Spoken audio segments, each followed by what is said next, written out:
আমার ভাইরা, হযরত ইব্রাহিম আলাইহিস সালামের কথা আল্লাহ পাক কোরআনে কারিমে বলছেন সবর কারে কয়, দেখো শেখো সবর কারে কয়। আল্লাহ পাক বললেন, ইব্রাহিম তোমার বিবি আর তোমার নবজাতক এই সন্তানকে রেখে আসো মক্কা নগরীতে। তিনি চলে গেলেন, সেখানে ঘর নাই, বাড়ি নাই, কিচ্ছু নাই, চতুর্দিকে ধুধু বালু আর মরুভূমি। হযরতে হাজরা বলছেন, ইব্রাহিম সামান্য পানি আর খাবার দিয়া আমার সন্তান শুদ্ধ এখানে রেখে দিতেছো, আমি কি অপরাধ করেছি? কোনো জবাব নাই। দুইবার তিনবার বলার পরে হাজরা বলছেন, ইব্রাহিম গো, তবে কি আমার আল্লাহর হুকুম মতো আমারে রেখে যাচ্ছ নাকি? হযরত ইব্রাহিম আকাশের দিকে আঙ্গুল উঁচু করলেন। কথা বলবেন, বাক শক্তি বেরোচ্ছে না। 80 বছর বয়সের সময় একটা বাচ্চা আল্লাহ তারে দিছেন। এমন বাচ্চা, পয়গম্বরের ছেলে, কি সুন্দর চেহারা, মরুভূমির উপরে ফালাই দিয়ে রওনা হয়ে যাচ্ছেন। মুখ দিয়া কথা সরছে না, আকাশের দিকে দেখালেন। হযরত হাজরা বুঝতে পারলেন। হযরত হাজরা বলেন, ইব্রাহিম কোনো চিন্তা নাই, নিশ্চিন্ত মনে বাড়ি ফিরে যাও। আমি আমার আল্লাহর উপরে এতটা ভরসা করি, আল্লাহর হুকুমে যদি আমার এখানে রেখে যেয়ে থাকো, আল্লাহ পাক আমাকে আর আমার কলিজার টুকরা ইসমাইলকে পানিতে আর খাবারে মারবেন না, অবশ্যই তিনি ব্যবস্থা করবেন। ব্যবস্থা হয়ে গেল। হযরত ইসমাইল বড় হয়ে গেলেন। আল্লাহ পাক অর্ডার করলেন, জবাহ করো ছেলেকে।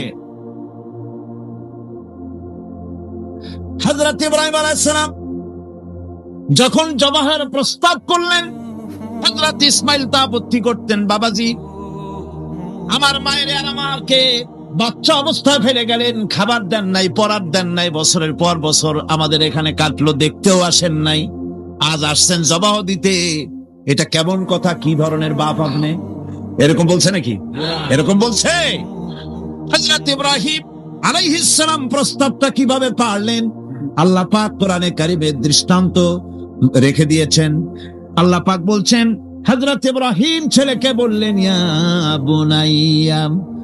বুনাইয়া, হে আমার কলিজার টুকরা লাডলা, হে আমার কলিজার টুকরা সন্তান, ইন্নী আরা ফিল মানাম আন্নী আযবাহুক, আমি স্বপ্নে দেখছি আমি যেন তোমাকে জবাহ করতেছি। ফানজুর মাযা তারা, তোমার রায় কি বলো? আমি তো স্বপ্নে দেখছি যে আমি তোমার জবাহ করতেছি, এখন তোমার রায় কি, তোমার মত কি? হযরত ইসমাঈল আলাইহিস সালাম শুনিয়া দিলেন দৌড়, নাকি? হযরত ইসমাঈল আলাইহিস সালাম ধৈর্যের প্রতীক, তিনি কি কথা বললেন? তার মুখের কথা কোরআন শরীফে আল্লাহ পাক উঠায় দিলেন। হযরত ইসমাঈল বললেন, ইয়া আবাতি ফাআল মা তুমারু সাতাজিদুনি ইনশাআল্লাহু মিনাস সাবিরিন, হে আমার পিতা, আপনি যে ব্যাপারে আদিষ্ট হয়েছেন আপনি তা পালন করুন, অবশ্যই আমাকে ধৈর্যধারীদের মধ্যে পাওয়া যাবেন। সুবহানাল্লাহ। এক বর্ণনায় এসেছে, হযরত ইসমাঈল বললেন, আব্বাজান আমি ধৈর্যধারীদের ভিতরে আমারে পাবেন, তবে জবাহ করার আগে আমার হাত পাওটা একটু বেঁধে নেন, কারণ জবাহের যন্ত্রণায় আপনার গায়ে যদি আমার হাত পাও লেগে যায় তো বেয়াদবি হয়ে যেতে পারে। আর আমি মরে আমার জবাহ হয়ে যাওয়ার পর আমার রক্ত মাখা জামাটা নিয়া আমার মা হাজেরারে দিবেন, কারণ তাকে মা বলবার মতো আর তো কেউ নাই। হযরত ইব্রাহিম তাকে বাঁধবার জন্য প্রস্তুতি নিলেন। হযরত ইসমাঈল বলছেন, আব্বাজান বাঁধবেন না, বাঁধার প্রয়োজন নাই। বলে, কেন? একবার বাঁধতে বললে আবার তুমি নিষেধ করছো কেন? ছেলে বলছেন, আব্বাজান বাঁধবো না এই জন্যে, হয়তো কিয়ামতেই প্রশ্ন উঠতে পারে যে আল্লাহর হুকুমে রাজি ছিল না বলে হাত পা বাঁধা জবাহ করছে। আমি এই সুযোগ দিব না, আপনি জবাহ করেন, আমি এতটুকু নড়াচড়া করব না। ধৈর্যের চরম প্রতীক হযরতে ইসমাঈল আলাইহিস সালাম দেখাই দিয়েছেন ধৈর্য কারে কয়। মহান আল্লাহ রাব্বুল আলামিনের নির্দেশে ইব্রাহিম আলাইহিস সালাম তার সন্তান ও স্ত্রীকে দূর আরবে রেখে আসেন। এখন আমরা শুনব সেই মহান আত্মত্যাগের কাহিনী। এখানে ভালো হয়ে যাইতেছে, বাড়ি নাই, ঘর নাই, আমি কোথায় থাকবো, কোথায় আশ্রয় নেব, কে আমার খাইতে দেবে? তুমি আমার উপর রাগ করছো, কেন ফেলে যাচ্ছ? জবাব নেই। আবারও বললেন, কেন ফেলে যাচ্ছ? ইব্রাহিমের তো বুক ফেটে যাচ্ছে, বলতে পারতেছেন না, বুক ফেটে যাচ্ছে। সন্তান, স্ত্রী এভাবে ফেলে যাচ্ছে, মুখটা মলিন। হযরত হাজরার হুঁশ এলো। হযরত হাজরা বুঝলেন ইব্রাহিম সাধারণ মানুষ নন, তিনি আল্লাহর নবী। নবীরা আল্লাহর হুকুম ছাড়া কাজ করেন না। প্রশ্ন করলেন, ইব্রাহিম তুমি যে আমার এখানে রেখে যাচ্ছ, এটা কি আল্লাহর হুকুম? হযরত ইব্রাহিম বলছেন, অবশ্যই অবশ্যই। আর কিছু বলতে পারলেন না, উপরে আঙ্গুল চর্চা করতে, আমার আল্লাহর হুকুম, তাই তোমার রেখে গেলাম। হযরত হাজরা বলেন, ইব্রাহিম মনে কোনো কষ্ট নিও না, কোনো চিন্তা করো না, তুমি নিরাপদে নিশ্চিন্তে বাড়ি চলে যাও, আমিও কোনো চিন্তা করব না।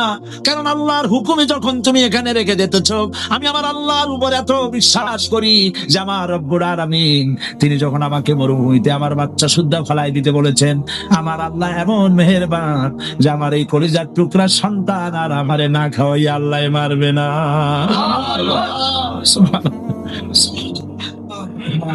হযরতে হাজরা পানির জন্য দৌড়াদৌড়ি করলেন। সাফা মারোয় আপনারা জানেন, সব জানা কথা। সাফা মারোয় দৌড়িয়ে দৌড়ি, এই যে পানির জন্য হাজরা দৌড়াইলেন, আল্লাহর কাছে খুব নাপছন্দ হয়েছে নাকি? এমন পছন্দ হইল আল্লাহর কাছে, কিয়ামত পর্যন্ত তার এই বান্দির আমল, এই দৌড় আল্লাহর কাছে এমন পছন্দ হয়ে গেল, কিয়ামত পর্যন্ত সমস্ত হাজিদের জন্য আল্লাহ ওয়াজিব করে দিল, দৌড়াও, আমার হাজরা যেমন দৌড়াইছে সেই রকম দৌড়াও। সুবহানাল্লাহ। ইসমাইল না খেয়ে মরছে, পানির অভাবে মরছে। হযরতে জিবরাইলকে আল্লাহ পাঠায় দিলেন, আমার ইসমাইলের পায়ের বুতা যেখানে লাগতেছে তুমি গিয়ে সেখানে পায়ে আঘাত করো। হযরতে জিবরাইল পায়ের আঘাত করলেন, সেখান থেকে পানি ছিটকে বেরিয়ে চলে আসলো। থাম থাম। হযরতে হাজরা এসে দেখেন পানি চিকচিক করতেছে চতুর্দিকে, পানি থামানো যায় না, চতুর্দিকে পাথর দিয়ে বেড়া দিচ্ছে, তাও থামে না। তারপরে তিনি বলছেন, জাম জাম, মানে থাম থাম। পানি থেমে গেল, কিন্তু পানির উৎস থামলো না। সেই পানি পৃথিবীর কোটি কোটি মানুষ আজ পান করে, লক্ষ লক্ষ মানুষ এই পানি দিয়ে গোসল করে, উযু করে। লক্ষ লক্ষ গ্যালন পানি প্রতি বছর সারা দেশে ছড়িয়ে যায়, মক্কায় যায়, মদিনায় যায়, জেদ্দায় যায়, সমস্ত জায়গায় যায়। দরিয়া ফুরায় যাওয়ার কথা, কিন্তু কুয়া ফুরায় না। সুবহানাল্লাহ। আল্লাহর কুদরত কাকে বলে? এগুলো কি কপাল পোড়াদের কিসমতে হবে? কপাল পোড়াদের কিসমতে হবে? আল্লাহ পাক ইমানদার মুমিনদের জন্য সমস্ত নিয়ামত রেখে দিয়েছেন। আল্লাহ পাক বলেছেন, ফিহা আয়াতুম বায়্যিনাত, অসংখ্য নিদর্শন। এই কাবা আর এই কাবা কেন্দ্রিক আমার অনেক নিদর্শন আছে, তাকায় দেখো কত নিদর্শন। আজ পৃথিবীর কোন শহর নাই নিরাপত্তার শহর যেখানে জীবনের নিরাপত্তা পাওয়া যাবে। আল্লাহ পাক বলেছেন, ওমান দাখালাহু কানা আমিনান, যে ঢুকবে মক্কায় আর মদিনায় সেই নিরাপত্তা লাভ করবে। সুবহানাল্লাহ। সুবহানাল্লাহ বলবেন না? সুবহানাল্লাহ বলবেন না? আমার বন্ধুগণ, এরই বলে সারেন্ডার করা। আল্লাহ রাব্বুল আলামিন বললেন, আসলিম, সারেন্ডার করো। হযরত ইব্রাহিম আলাইহিস সালাম বললেন, আসলামতু লিরাব্বিল আলামিন, সারেন্ডার হয়ে গেলাম। সারেন্ডার হয়ে এক পরীক্ষা পাস করলেন, আরো এক পরীক্ষায় দুটা পাস করছেন কিনা? সুবহানাল্লাহ। এবার 3 নম্বরের পরীক্ষা, 3 নম্বর। ছেলে এবার বড় হয়েছে, নাদুস নুদুস চেহারা, সুন্দর। সুবহানাল্লাহ। নাদুস নুদুস চেহারা, জ্ঞান। এবার যাও ছেলেকে জবাব কর। সুবহানাল্লাহ। একটার পর একটা মারাত্মক অগ্নি পরীক্ষা, ছেলের জবাব করো। হযরত ইব্রাহিম আলাইহিস সালাম বলছিলেন, আল্লাহ এই রকমের কঠিন পরীক্ষা তুই আমারে বানাইও না। বলতেন না। আমার মা বোনেরা, আমার ভাইয়েরা লক্ষ্য করেন, হযরত ইব্রাহিম ছেলেকে প্রশ্ন করলেন, তারে বললেন পরিষ্কার, আল্লাহ আমাকে অর্ডার করেছেন, ইন্নী আরা ফিল মানাম আন্নী আযবাহুক, আমি স্বপ্নে দেখেছি আমি তোমাকে জবাব করতেছি, বলো তোমার অভিমত কি? ফানজুর মাযা তারা, বলো তোমার অভিমত কি? হযরত ইসমাইল বলতে পারতেন, আব্বা আপনি আমার বাবা, আমার মায়ের শুদ্ধ এখানে ফালাই দিয়ে গেছেন, বছরের পর বছর খাবার দেন নাই, পরার দেন নাই, খবর নেন নাই, আজকে কোন অধিকারে আপনি আমাকে জবাব করতে এসেছেন? বলতে পারতেন না? তিনি কি তা বলেছেন? না। এর নাম মুসলমান। সুবহানাল্লাহ। এর নাম মুসলমান। আল্লাহর হুকুমের সামনে মাথা নত করে দাও। হযরত ইসমাঈল কি জবাব দিলেন? হযরত ইসমাঈল বললেন, ইয়া আবাতি ফাআল মা তুমারু সাতাজিদুনি ইনশাআল্লাহু মিনাস সাবিরিন। হে পিতা, আপনি স্বপ্নে যে ব্যাপারে আদিষ্ট হয়েছেন, দেখেন ছোট্ট মানুষ কিন্তু তিনি কথা বললেন না যে আপনি স্বপ্নে যা দেখছেন তাই করেন। তিনি বললেন কি, আপনি স্বপ্নে যে ব্যাপারে আদিষ্ট হয়েছেন আপনি তা পালন করুন। ছেলের এই জ্ঞান হয়েছে আমার আব্বা আল্লাহর পয়গম্বর, আর পয়গম্বররা নিজের ইচ্ছায় কিছুই করে না। আল্লাহর হুকুম, আপনি আমাকে ধৈর্যধারীদের মধ্যে পেয়ে যাবেন, আমাকে ধৈর্যধারী পাবেন। আমি ছটফট করবো না, দৌড় দেব না। তবে আমার আব্বা তিনটা কাজ করেন। জবাহ করার সময় আমার হাত পা বাঁধেন, যাতে করে জবাহের বেদনায় যন্ত্রণায় আমার হাত পা আপনার গায়ে লাগলে আমার বেয়াদবি হয়ে যেতে পারে। হাত পা বাঁধবেন। 2 নম্বরে আপনার চোখটা বাঁধবেন ভালো করে, যাতে করে আমার গর্দান দেখলে এখানে ছুরি চালাইতে আপনার কষ্ট হইতে পারে, হাতটা শিথিল হয়ে যেতে পারে। বাপের কাছে ছেলের গর্দান বড় প্রিয়। বাপ তার ছেলেকে কাছে রেখে তার গর্দানের উপরে চুমা খায়, তার কপালে চুমা খায়। আপনার চোখটা বাঁধিয়ে নিন, তাহলে কষ্ট কম হবে। 3 নম্বরে আর একটা দাবি আছে। 3 নম্বরে আর একটা দাবি হলো, আমার মা হাজেরা, জনম দুঃখিনী মা আমার, কোন সন্তান তার নাই, মা বলে ডাকবার মতো। আমাকে জবাহ করার পরে আমার রক্ত মাখা জামাটা আমার মায়েরে দিয়া দিবেন, আর বলবেন যেন কান্দাকাটি না করে, কিয়ামতের দিন আল্লাহর দরবারে মায়ের সাথে আমার দেখা হয়ে যাবে। হযরত ইব্রাহিম ছেলের হাত পা বাঁধলেন, নিজের চোখ বেঁধেছেন। আল্লাহর আকাশের ফেরেশতারা তাকায় দেখতেছেন, কি সাংঘাতিক পরীক্ষা। এত বড় পরীক্ষা পৃথিবীর কোন মানুষকে আল্লাহ রাব্বুল আলামিন করেন নাই। কি কঠিন পরীক্ষা! নিজের ছেলের গলায় ছুরি চালানো বাপের পক্ষে কি সম্ভব? হযরত ইব্রাহিম আলাইহিস সালাম কোরআনে কারীমের মধ্যে রব্বুল আলামিন সুন্দর করে বলেছেন, ফালাম্মা আসলামা ওয়া তাল্লাহু লিল জাবিন। বাপ বেটা দুজনে রাজি হয়েছে, ছেলেটারে কাট করিয়া ছুরি ধরছে, ছুরি চালানো শুরু হয়ে গেছে। আল্লাহর কি ইচ্ছা ইসমাইল জবাব হয়ে যাক, আল্লাহর ইচ্ছা পরীক্ষা করা। আর ইব্রাহিম আলাইহিস সালাম পরীক্ষার রেজাল্ট জানেন না, ঠিক কিনা? ছেলে জবাব হবে কি হবে না এটা কি জানা আছে? তার জানা আছে জবাব হবেই।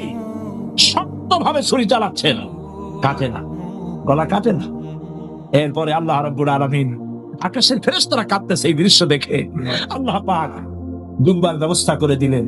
দুম্বা ইসমাইলকে, হযরত ইব্রাহিমের তো চোখ বান্ধা, ইসমাইল আলাইহিস সালামকে সরাইয়া দুম্বার সামনে দিয়েছে, দুম্বা জবাব হয়ে গেছে।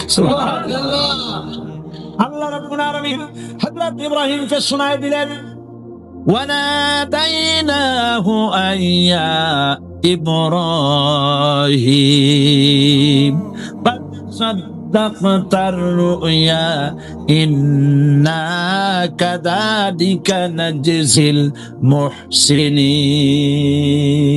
আমি ইব্রাহিমকে ডেকে বললাম, ইব্রাহিম তুমি তোমার স্বপ্নকে বাস্তবে রূপ দিয়েছো, আর আমি এইভাবে করে মুহসিনিনদেরকে পুরস্কৃত করে থাকি। সালামুন আলা ইব্রাহিম। ইব্রাহিমের উপরে আল্লাহর শান্তি নাযিল হোক। পর্যন্ত পৃথিবীর কোটি কোটি মুসলমানেরা নামাজের মধ্যে ইব্রাহিম আলাইহিস সালামের জন্য দোয়া করবে। সুবহানাল্লাহ। দোয়া করেন না আপনারা? কোন সময়? দরুদের দরুদ। কিয়ামত পর্যন্ত দোয়া করো, তোমার নেতা, তোমার জাতির পিতা। মুসলমান কারে বলে? এর নাম মুসলমান। মদের ব্যবসা ছাড়তে পারবেন না, জুয়া ছাড়তে পারবেন না, সুদ ছাড়তে পারবেন না, আবার দাবি করবেন আপনি মুসলমান। মুসলমান হওয়া যাবে না, মুসলমান হওয়া যাবে না। মুনাফিক, মুনাফিক, মুনাফিক। মুসলমান হতে হলে আল্লাহর হুকুমের সামনে মাথা নত করতে হবে। যা তিনি বলেছেন সব মানবে। মিথ্যা ছেড়ে দিতে হবে, ওজনে কম দেওয়া যাবে না, খাদ্যে ভেজাল দেওয়া যাবে না, নিজের স্ত্রীকে, নিজের মেয়েকে বেপরদা করা যাবে না, বৈশাখী মেলার নামে নিজেদের মেয়েগুলিকে সৌন্দর্য প্রদর্শনী করে মানুষের সামনে বের করা যাবে না। এর নাম ইসলাম। এর নাম কি? এই ধরনের মুসলমান হইতে পারবো আমরা? হইতে পারবো? এ ধরনের মুসলমান হইতে রাজি আছি? রাজি? আলহামদুলিল্লাহ।